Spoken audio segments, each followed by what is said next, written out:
The following video has been created by our expert faculty. Subject teacher may differ. Good morning, students. We are continuing with chapter number 11, Gravitation, of class 9 Science.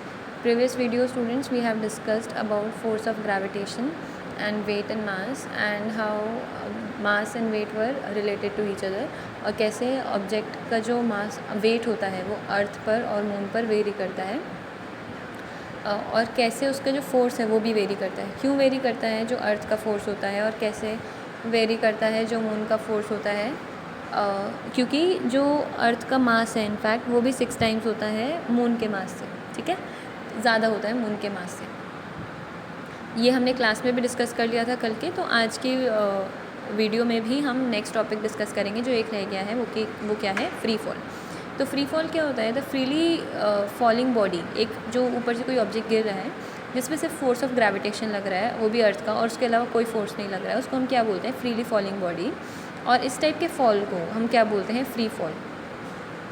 अब जो freely falling body है उसका एक constant acceleration होता है, जिसका किसके equal होता है वो एक्सेलरेशन ड्यू टू ग्रेविटी, जो हमारा स्मॉल जी होता है उसके इक्वल होता है. तो जो एक्सेलरेशन ड्यू टू ग्रेविटी है वो क्या है?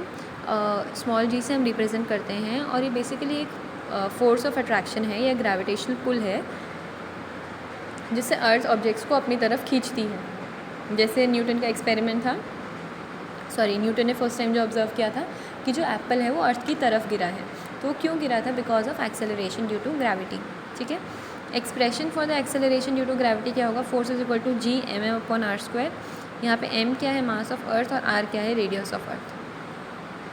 Height of the body from surface of earth is neglected as compare to the radius of earth, because r क्या होता है? 6400 किलोमीटर है, और वो बहुत ज़्यादा होता है. ठीक है, तो जो ग्रेविटेशनल फोर्स है वो जो प्रोड्यूस हुआ है वो किसके इक्वल होगा? वो स्मॉल g के इक्वल होगा. और किसके इक्वल होगा? Body of mass m. सो ये हमारा सेकेंड लॉ ऑफ मोशन हमें पता है क्या होता है? F is equal to M A होता है, लेकिन a की जगह हम यहाँ पे क्या लिखेंगे? Small g. तो हम अगर यहाँ पे आगे कंटिन्यू करें तो जो हमारा force of F is equal to M G होता है, और एम जी ये अब किसके इक्वल हम लगा सकते हैं? जो हमने ग्रेविटेशनल फोर्स निकाला था, जो कि क्या था? G M M upon D square. जब दोनों को इक्वेट कर देते हैं तो यहाँ जो स्मॉल m है, यानी ऑब्जेक्ट का जो मास था वो कैंसिल आउट हो जाता है, और हमारा जो g है, यानी जो force of acceleration due to gravity है, वो किसके इक्वल आ जाता है? वो आ जाता है कैपिटल G, यानी ग्रेविटेशनल कांस्टेंट, जिसकी वैल्यू क्या है? 6.67 इंटू 10⁻⁻11 न्यूटन मीटर स्क्वायर पर kg स्क्वायर. उसके बाद m के इक्वल, जो कि क्या है? मास ऑफ अर्थ, जो कितना है? 6 इंटू 10⁻24 kg, और अपॉन r स्क्वायर. यहाँ पे r क्या है? इट इज़ रेडियस ऑफ अर्थ, और रेडियस ऑफ अर्थ की वैल्यू क्या होती है? 6.4 इंटू 10⁻6 मीटर. अब यहाँ पे हम इसकी वैल्यू भी कैसे कैलकुलेट कर सकते हैं? सबकी वैल्यूज़ इस पे रख दो. ये तो एक्सप्रेशन हो गया, small g is equal to capital G into m upon R square. अब इसकी वैल्यू कैसे करेंगे हम कैलकुलेट? इनमें वैल्यूज़ रख के. ठीक है, टोटल वैल्यू. तो जब हम ये सारी वैल्यूज़ जो मैंने अभी आपको बताई है हम टोटल करते हैं, तो आप देख सकते हो जो g है वो किसके इक्वल आ जाता है? यानी एक्सेलरेशन ड्यू टू ग्रेविटी जो है अर्थ की, वो किसके इक्वल आ जाती है? 9.8 मीटर पर सेकेंड स्क्वायर. अब ये 9.8 जो है, हम कुछ न्यूमेरिकल्स में इसको 10 के इक्वल ले लेते हैं, just to make our calculations easy. बाकी इसकी वैल्यू जो होती है इट इज़ 9.8. बाकी क्वेश्चन में भी लिखा होता है कि take g is equal to 9.8 और take g is equal to 10.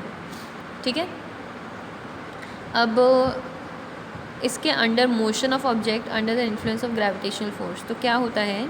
ये हमने कुछ न्यूमेरिकल्स दिए हुए हैं. तो जैसे हमारा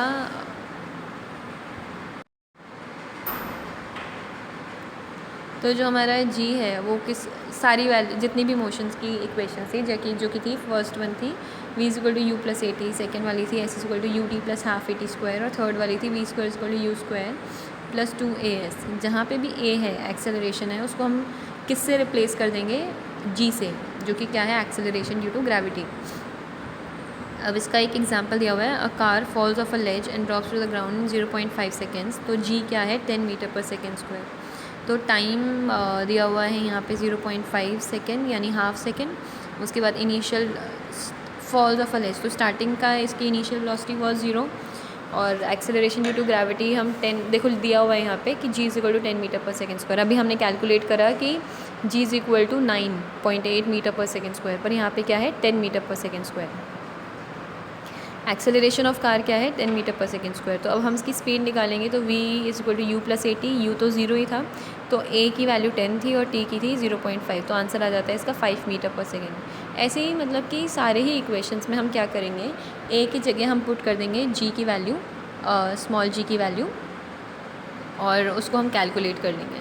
सो दिस वाज ऑल। उसके बाद मास और वेट है इसका लास्ट टॉपिक। मास और वेट में जो डिफरेंस था वो मैंने आपको पढ़ाई दिया था कल की क्लास में। तो this is all students, thank you.